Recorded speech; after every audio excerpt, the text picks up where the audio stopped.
Hello guys, dito pala kami naghapunan kagabi kasi nakikrave ang mga dalaga namin ng ganyang klaseng pagkain.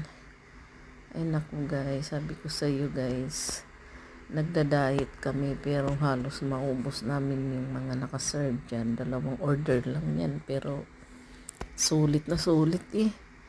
Alam nyo guys, iyan kasi guys ay Korean siya kaya napakasarap. Ayun.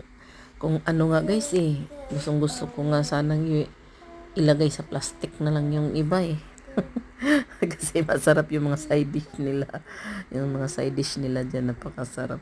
Gusto ko nang ilagay sa plastic kasi bawal mandalhin. Ito guys, thank you for watching. Don't forget to like, share, and follow for more videos. Thank you guys.